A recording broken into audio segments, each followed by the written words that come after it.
Hello and welcome to the first episode of Cook's Corner. Now, I'm going to start off this video by prefacing with a few words. These words are going to be Enuma Elish, and I may have pronounced that wrong. It doesn't matter. You'll figure out what I'm saying eventually. And cargo cult phenomenon. Those two phrases, Enuma Elish. Enuma Elish is the origin of this book right here, the book called Genesis. It's not a Hebraic book by any means. It comes from Babylon, and the Babylonian version comes from the Sumerian Akkadian version, the cuneiform. So we know where this book comes from, and it's not the word of the Hebrews. It's a story from Babylon that they took, they rewrote it, and then put themselves into a lot of the scenarios that they weren't originally part of. So, in other words, it's a lie. But we're going to go ahead and read it. We're going to go ahead and read it for face value of what they're trying to program into your minds through this by calling it the Word of God, because it's not. But anyway, let's get started here. We're going to start in Genesis chapter 1. We're not going to read all of it because it's not all necessary. We're just going to read a few things that stick out. So we're going to go Genesis chapter 1, verse 26. And God said, "Let us make men in our image, after our likeness." Well, that's a problem because Christianity claims to be monotheistic. Well, that statement is plural. Our, that's a plural statement. It's not a singular statement. So who is he comparing, this quote-unquote God, who is he comparing himself to? Because that's what he's doing right here. Our image. He's comparing himself to the equivalent of something else. I know Christians will say that's Jesus, but that proves me right in saying that it's a polytheistic statement, because that's what it is. You can't say God the Father and God the Son. That's not one. That is now two. Okay? I'm sorry if some of you can't count. If some of you are bad in math, I get it. Math is difficult. But it's pretty simple math. 1 and 2, that's plural. This is singular. This is plural.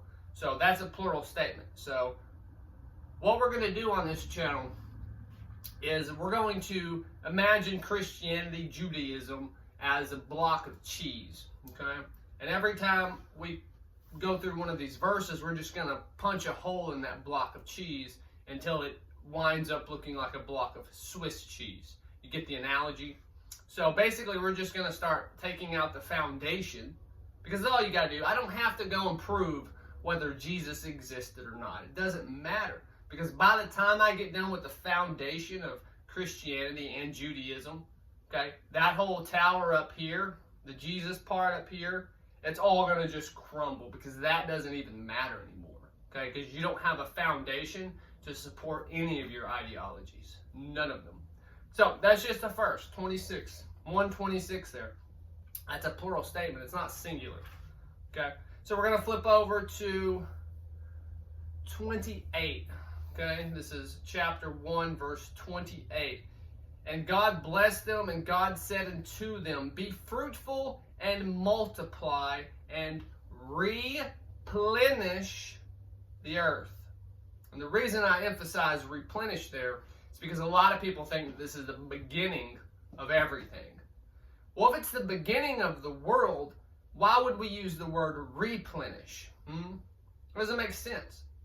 You would only replenish a world that previously had occupants, and those occupants are no more or less than previously were. So then, yes, you would replenish mankind. Also, I want to state that this is the first, if I'm not mistaken, this is the first commandment. Be fruitful and multiply. It doesn't say go get married, because I'm against marriage for the most part.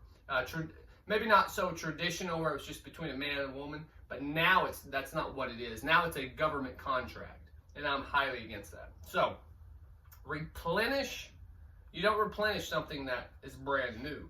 You replenish something that has been destroyed. And that brings us back to the two phrases that I preface this with.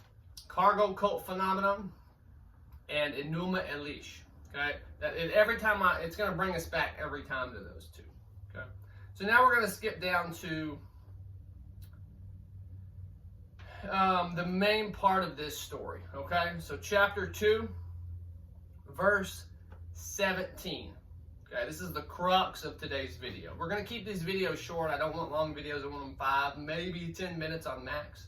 So we're going to keep them short. Today's crux is 2 verse 17. But the tree of knowledge of good and evil, thou shalt not eat of it. For in the day thou eatest thereof, thou shalt die. Now, first off, I'm reading a King James Version, so if you want to read other versions, that's fine. I really don't care. This is the King James Version. This is just what I have. It's a beautiful book. It's gold. It's gold trimmed. It's just a gorgeous book. That's why I'm using this book.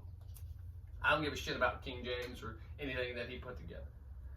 So, this is an issue here, okay? Basically, what has happened is he has created a garden, okay? And he has placed mankind, which he created. Now, if we go back and we go to what day are we on here? The 6th day? If we go to the 6th day, it says, so God created man in his own image, and the image of God he created him male and female. So he creates male and female. He gives them the commandments of be fruitful and multiply and replenish, right? And then we go on to the 7th day. And then we go on, because the 7th day is a rest day. And then we go on to further than that. It doesn't really specify, but we're further than the 7th day when he takes Adam and places Adam into the garden, and then he creates Eve. But that's a problem, because it's already said he created male and female humans. But now he's creating Eve later on. So who was this original male and female? That's a problem. Okay, where's that block of cheese? There's another hole. We're not even out of Genesis chapter 2, and we've already got several holes in that the foundation of Christianity and Judaism. So we're in the garden here. Now, he says not to eat of the the tree of good and evil. Why would we not want to eat of the tree of good and evil? Shouldn't you know the difference between good and evil? I'm pretty sure you should. I'm pretty sure that's the number one thing that we should strive for every day, is not only to know the difference of good and evil, but to stray away from evil, right? We want to do good. Well, you can't do good if you don't know the difference. So here, what he's telling you is that you don't need to know, that you need to be dumb and you need to obey. That's exactly what he told you. Sounds kind of like the WEF when they tell you you're going to own nothing and be happy, that you're just going to eat the bugs, and you're going to do as they tell you. Okay? That's very eerily similar to what it's telling you here. Don't know the difference between good and evil. Just obey. Do as I tell you. Yeah, well, I got 2 words for that. 1 finger, 2 words. I got 2 fingers if I want to put them both up. So, anyway, that's a fucked up statement, okay? I'm going to know the difference of good and evil, and I'm going to do every day. I'm going to try my best to go towards good. Not what they're telling you here, though. They're telling you here, you don't need to know. Okay? So that's the crux of today's story, that you don't need to know the difference between good and evil. Just obey, be mindless zombies, is what they're telling you.